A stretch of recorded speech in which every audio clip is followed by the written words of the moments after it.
Assalamualaikum warahmatullahi wabarakatuh. Assalamualaikum warahmatullahi wabarakatuh. Kami dari kelompok 5 akan mempresentasikan hasil diskusi kami, yaitu mengenai analisis elektron spektroskopi.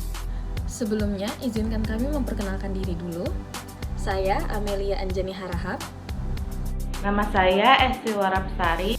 Saya Kire Aprilicia Indriani. Saya Dewi Noviati. Saya Noval Akib Akil Fatah. Saya Muhammad Akhlis Suad. Perkenalkan, nama saya adalah Andrian Rozak Bisangsono. Kami membuat video ini dengan tujuan untuk memenuhi tugas mata kuliah Teknologi Polimer yang diampu oleh Ibu Feni Talitia Aletea Sari Agustia. Selamat menyaksikan. Selamat menyaksikan.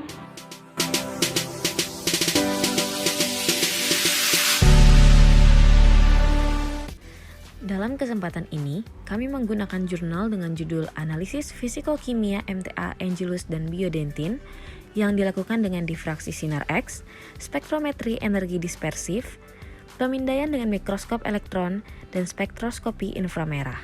Jurnal ini ditulis oleh Alejandra Citlali Rodriguez Rocha, Genoveva Hernandez Padron, Margarita V. García Garduno, Elrol Luis García Aranda.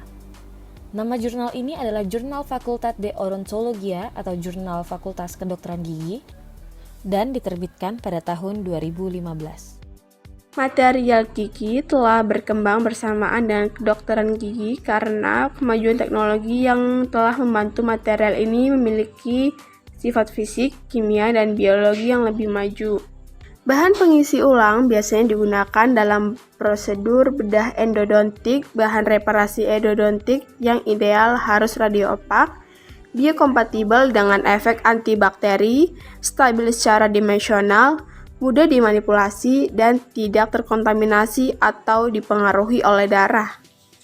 Karakteristik lain yang diinginkan untuk bahan yang dipilih akan mencakup untuk menjadi osteoinduktor, memberikan penyegelan yang sesuai terhadap bakteri dan cairan, serta mampu menghindari iterasi ketika ditempatkan di lingkungan yang lembab dan memiliki tekanan dan memiliki tahanan yang cukup terhadap kompresi dan kekerasan. Banyak bahan telah digunakan untuk melakukan healing retrograde.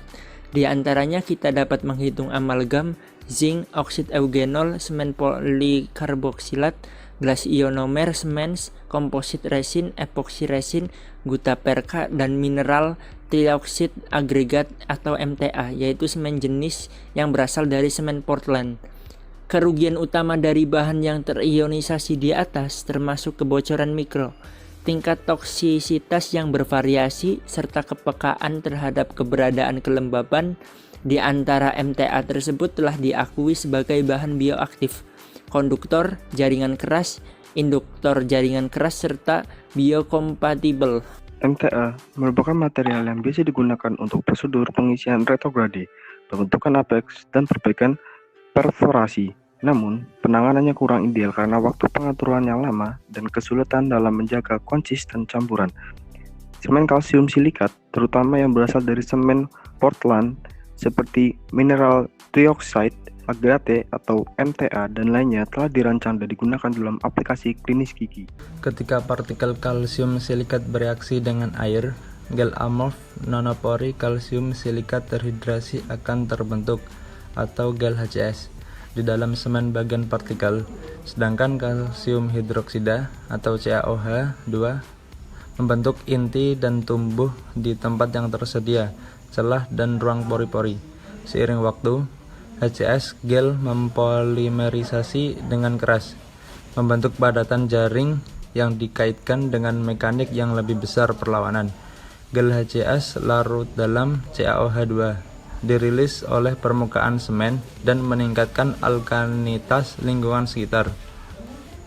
Tujuan dari penelitian ini adalah untuk mengeksplorasi komponen MTA Angelus semen putih atau Angelus lodrina Parana Brazil dan Biodentina Septodon Saint-Maur des Fos atau Prancis melalui difraksi sinar X dan spektrometri dispersi elektron X, fluoresensi sinar, serta pengamatan permukaan dengan Microsoft Electron Scanning dan spektroskopi inframerah. Kemudian yaitu metode. Kedua semen yang digunakan untuk proyek ini dibagi menjadi dua kelompok. Yang pertama, Angelus MTA Grup 1, putih, Angelus, Lodrina, Parana, Brasil. Yang kedua, Grup 2, Biodentin, Septoden, Saint-Maur des Fosses, Prancis. 1 gram bubuk yang disediakan oleh pabrikan digunakan untuk analisis XRD dan XRF. Untuk analisis DES, SEM, dan IRAS, semua produk dicampur menggunakan bubuk dan cairan yang disediakan oleh pabrikan. Instruksi pabrik diikuti dengan ketat. 1 sampel berdiameter 8 mm dikali 4 mm dibuat untuk setiap kelompok. 5 poin diambil secara acak untuk analisis. Analisis difraksi sinar X dilakukan dengan instrumen difraktometer Philips Mott 1130/96 dan PW 1050/24 menggunakan CUK alfa dengan interval sudut 4-70 derajat. Analisis fluorensi sinar X merupakan analisis kuantitatif kimia analisis yang dilakukan dengan menggunakan spektrometer Siemens SRS 3000 yang diukur dengan referensi bahan geokimia.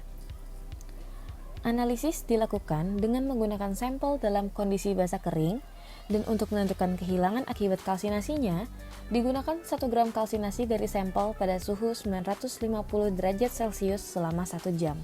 Spektrometri energi dispersif atau DES dan pemindaian mikroskop elektron atau SEM, yaitu setelah mengeras, sampel ditempatkan pada tempat sampel dengan karbon yang mereka tempelkan.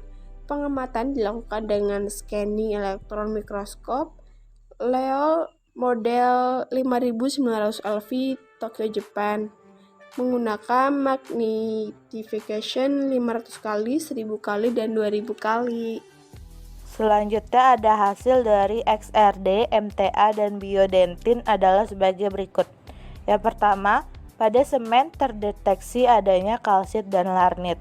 Yang kedua, di MTA ada bismit, vesuvianit, dan basanit. Bahan-bahan ini tidak ada di biodentin. Dan yang terakhir, di biodentin ada hatrurit dan badaleit. Materi ini tidak ada di MTA. Sekian presentasi dari kami. Semoga sedikit ilmu yang kami bagi dapat memberikan manfaat bagi Anda yang menonton. Terima kasih. Wassalamualaikum warahmatullahi wabarakatuh. Wassalamualaikum warahmatullahi wabarakatuh.